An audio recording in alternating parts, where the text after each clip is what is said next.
घर में तुम्हारा क्या काम है? हमारा जमीन, हमारी सारी चीजें, तुम उसमें कौन करेक्शन करने वाले, संशोधन करने वाले? मैं ये छरक छाप मुल्ला जाके बोले भाई मेरे कहने से तुम्हारा मंदिर पे काम चलेगा तो मुझे डंडा नहीं मारेगा कोई?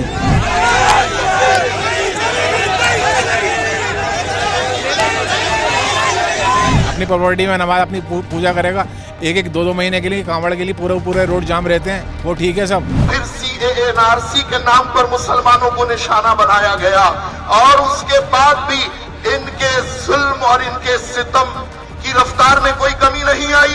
मैंने पैसा कमाया, अकाउंट में मैंने रखा हूँ, इनके हिसाब से थोड़ी चलाऊंगा।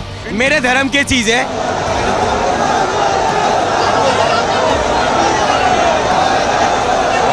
बस एक जुलूम चल रही है अब तो, जिसका जितना जुलूम होगा करते रहो और बस जुलूम को सहते रहेंगे, जिस दिन होगा उठा कर पटक देंगे। मुसलमान के बच्चे ये बताइए, हर रेड लाइट पे देखो भीख मांगते दिखाई दे रहे हैं। मकसद बहुत हमारा अहम है और सफर बहुत तवील है। नमस्कार, मैं हूं किसलय और संसद के दोनों सदनों से वक्फ संशोधन विधेयक पास हो चुका है। इसको लेकर अब एक नई बहस छिड़ गई है। कोई कह रहा है कि ये बिल सही है तो कोई इसे गलत बता रहा है। कोई कह रहा है कि सरकार ये बिल लेकर आई है भ्रष्टाचार पर प्रहार करने के लिए, तो कोई कह रहा है कि ये बिल सरकार मुसलमानों का हक छीनने के लिए लेकर आई है। लेकिन लोग इस पर क्या सोचते हैं, आइए चलिए उनसे बातचीत करते हैं, उनकी राय जानते हैं। चलिए, तो एक भाईजान की दुकान है, हम यहाँ पे पहुँचे हैं और ज़रा इनसे बातचीत कर लेते हैं। कैसा लगा सर आपको जो वक्फ बोर्ड का जो संशोधन बिल जो है पास हो गया है, इस पर आप क्या सोचते हैं? बहुत काला कानून है, तो गलती हुई है बहुत बड़ी। और मुसलमान की जो सारी प्रॉपर्टी है वो सब कब्जा कर लेंगे लोग। ये मुसलमान को कुछ मिलेगा नहीं। इनके जो बीजेपी वालों की यही काम है कि हिंदू मुसलमान लड़वाते रहो और अपना फ़ायदा पहुँचाते रहो। इसमें ये कैसे आपने मतलब सोचा कि मुसलमानों की प्रॉपर्टी कब्जा कर लेंगे? मुसलमानों की प्रॉपर्टी पर नजर है, अगर इनका ये नियत नहीं होती तो ये कानून काला कानून लाते ही नहीं। ये तो कह रहे हैं कि वक्फ बोर्ड जो है सो मनमानी तरीके से लोगों की ज़मीन कब्जा रहा था। नहीं, ये सब झूठ बोली बातें हैं। इसमें सब झूठ है, इसमें कोई मनमानी नहीं हुई है। सिर्फ इनकी नियत पे बात है, इनकी नियत ख़राब है। अपना रखा न मुसलमानों का रखा, सालों से अपने अंडर में रखा और मालिक बने रहे, अपने अपने महल तैयार करे इन्होंने। अब इनके हाथ से छीन रही है तो अब चीख पुकार कर रहे हैं। जो उसका बड़ा बना, सदर बना, जो मालिक बना, उसने अपने महल बनाए।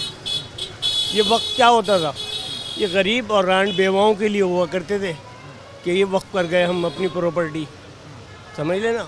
और ये इन्होंने दबा के रखी, काबिज हो के रहे। तो अब इनको छीन रहा है, इनके हाथों से निकल रही है, तो अब ये ज़रा घबरा रहे हैं। अच्छा, आपने तो सुना ही होगा वक्फ बोर्ड संशोधन विधेयक जो है पास हो गया है, तो इस कानून के बारे में आप क्या सोचते हैं? अब क्या सोचते हैं जनाब, सब ये अंधेर नगरी है। रात को 1 बजे आप बिल पास कर रहे हो, 12 घंटे बहस कर रहे हो, दिन में तो कर नहीं रहे। और सब एक तरफा है, सब पहले ही सौदा हुआ है, एक तरफा है, तो उसमें क्या करेंगे आप? सब देख रहे हैं, सब पूरी मीडिया देख रही है, सब देख रहे हैं। कौन बचा हुआ? कोई नहीं बचा हुआ इसमें। तो रात में बिल पास करने से क्या लेना देना है इसका? रात का मतलब क्या है? दिन में करो आप, रात को 12 घंटे करके भी 1 बजे पास कर रहे हो, जब दुनिया सो रही है। अब दिल्ली शहर में तो जागते थे, गाँवों में शहर में सब सो जाते हैं 1 बजे, कुछ भी नहीं पता चलता जनाब 1 बजे तो। कैसे हैं आप? ठीक है। सरकार जो है ये वक्फ बोर्ड संशोधन विधेयक लेकर आई है, ये कानून कैसा है? कानून तो हमारे लिए फांसी है। ये फांसी है? ऐसा क्यों? मतलब सारी जांच हमारी होनी है, किसी और मंदिर मठ की जांच नहीं होगी। ये तो कह रहे हैं कि वक्फ बोर्ड पे कुछ लोगों का कब्जा हो गया था, गरीबों को उसका लाभ नहीं मिल रहा था, कुछ माफियाओं का कब्जा हो गया था, लोगों की ज़मीन कब्जाने लग गए थे। तो इसीलिए हमने इसमें सिस्टम में पारदर्शिता लाने के लिए, ट्रांसपेरेंसी लाने के लिए हमने जो ये कानून लेकर आया। रह गया पारदर्शिता लाने के लिए। हमारी सारी जाँचें हमारी होंगी, सिर्फ मुसलमान रह गया जाँच के लिए बस हिंदुस्तान में, और तो कोई कौम है नहीं। अपनी प्रॉपर्टी में नमाज अपनी पूजा करेगा, एक दो महीने के लिए कांवड़ के लिए पूरे रोड जाम रहते हैं, वो ठीक है सब। हमारी मस्जिदों को आगे आगे तुम सारे गाने हमारी मस्जिदों को आगे बजाते हो, आगे ढोल ताशे बजाते हो, डीजे बजाते हो, मतलब वो ठीक है। ये सबका साथ सबका विकास है। बस एक जुलूम चल रही है अब तो, जिसका जितना जुलूम होगा करते रहो और बस जुलूम को सहते रहेंगे, जिस दिन होगा उठा कर पटक देंगे। सब बेईमान है, कोई इलाज है नहीं हिंदुस्तान का। ये जो वक्फ बोर्ड संशोधन विधेयक लाया गया, इस कानून के बारे में क्या सोचते हैं? नहीं है, ये सब मोदी का है। 2002 में उन्होंने जो कांड करा था, वो जितना बड़ा जुल्म करेगा उतना बड़ा कांड होगा उसका उतना बड़ा कांड। इस कानून के बारे में क्या सोचते हैं? कानून के बारे में हम सोच रहे हैं ना, ये कितना जुल्म है, इतने बहुत सारे कह तो रहे मान कहाँ रहे वो। मानकार ये मानेगा ही नहीं वो। एक जुल्मों के गुजरात में करके आया है 2002 में, अब यहाँ करेगा। सरकार जो सदन में वक्फ बोर्ड संशोधन कानून लेकर आई है उस पर सर क्या राय है आपकी? अरे हमें तो पता ही नहीं इस बारे में, ना हमें मालूम इस बारे में भाई। जो कानून है उसके बारे में तो जानते होंगे आप? इस बारे में नहीं जानते भाई। वक्फ बोर्ड के बारे में सर क्या जानते हैं आप?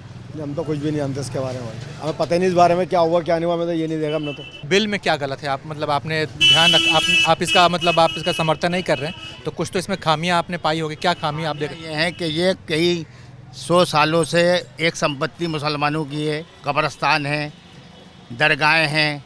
हुकूमत को अभी ख्याल क्यों आ रहा है इन सब चीज़ों का? ये पहले हुकूमतें कहाँ थी? कांग्रेस ने जो कुछ किया उसने तो कभी इस चीज़ पर कोई ऑब्जेक्शन नहीं उठाया। आज 10 साल से आप सत्ता में हैं और 10 साल से आप सत्ता में रहने के बावजूद ये सब कुछ कर रहे हैं। ये वक्फ बोर्ड क्या है इसके बारे में जानते हैं कुछ आप? वक्फ बोर्ड के बारे में तो पता होगा आपको। नहीं भाई, हम अपने रिपेयरिंग के अंदर मस्त रहते हैं। तो अभी हम जामा मस्जिद इलाके में थे जहां हमने लोगों से बातचीत की। कई लोगों ने इस पर अपनी राय रखी, वहीं कई लोगों ने कहा कि मुझे इसके बारे में नहीं पता। तो अब हम इस वक्त पहुंच चुके हैं चांदनी चौक इलाके में जहां पर हम लोगों से बातचीत करेंगे और जानेंगे कि वक्फ संशोधन कानून पर क्या है उनकी राय। चलिए यहाँ के लोगों से भी बातचीत करते हैं, आइए। 10 साल तक आप इस भ्रष्टाचार पर खामोशी साधे रहे जबकि आपके पास पूर्ण बहुमत की सरकार थी। जब आप अल्पमत में आ गए तब आप कहते हो हम वक्फ अमेंडमेंट बिल लेकर आ रहे हैं 2025 का, क्योंकि आपको पता था कि हमें अगर बिहार के चुनाव में जाना है तो हमें 4 बलि के बकरे या 2 बलि के बकरे चाहिए। उनको मिल गए, नीतीश कुमार मिल गए, चंद्रबाबू नायडू मिल गए, जयंत चौधरी मिल गए और अपना पासवान जी मिल गए, चिराग पासवान जी।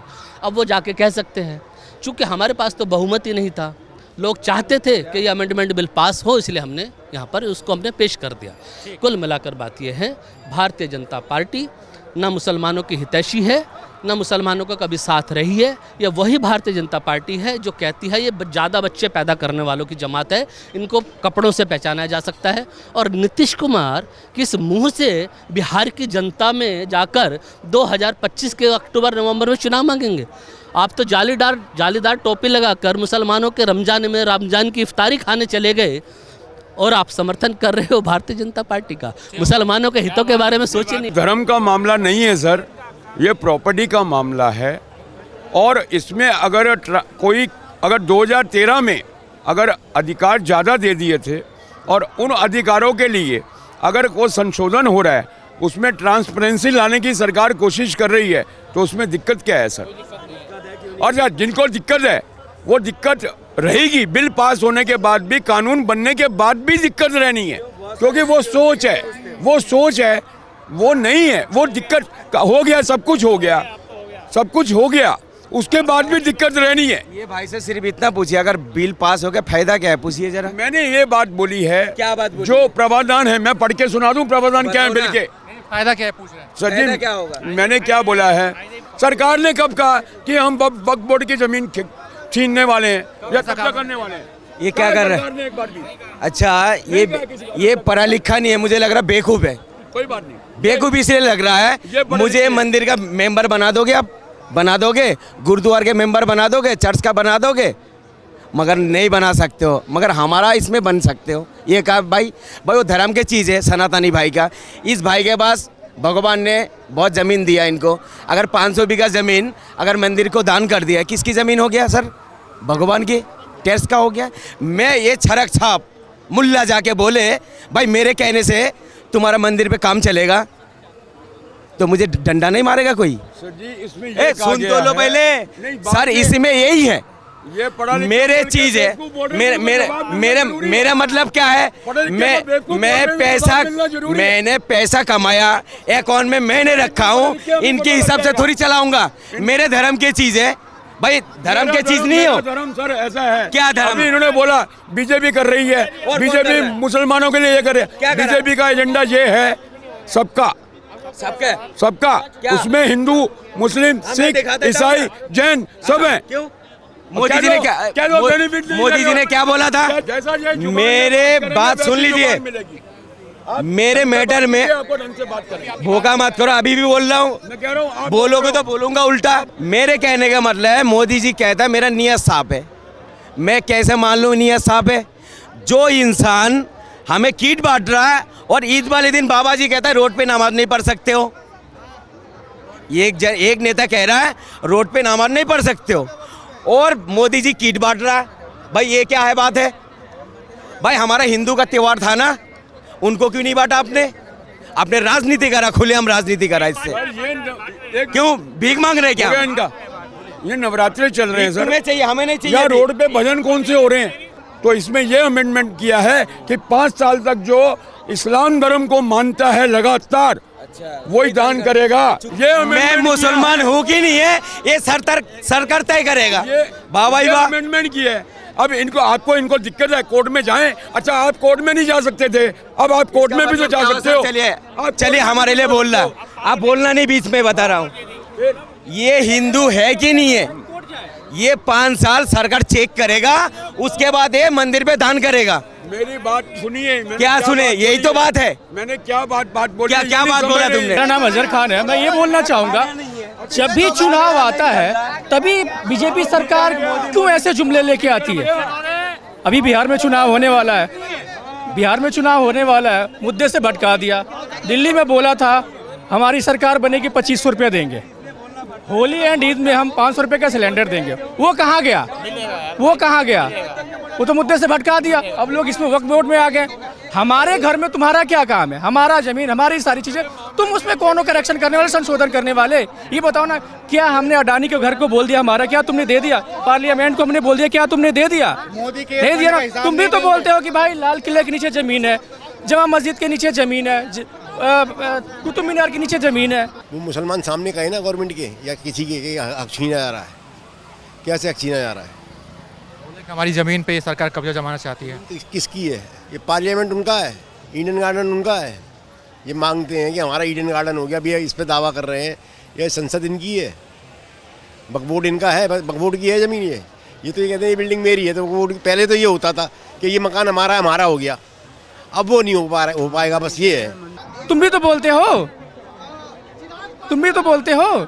ये क्या भारतीय जनता पार्टी क्या है? असल मुद्दों से भटकाना, ताकि जो आम आदमी का जो बेसिक चीज़ है उस पे ना जाए और मुद्दे से भटका दे, उसका ये काम है। तो इस वक्त हम चांदनी चौक पर थे और चांदनी चौक की जनता से हमने बातचीत की और जाना इस बारे में कि इस बिल को लेकर लोगों की राय क्या है। आपने सुनी हमारी ये बातचीत, लोगों की राय आपको कैसी लगी ज़रूर बताइए और आप देखते रहिए एबीपी लाइव।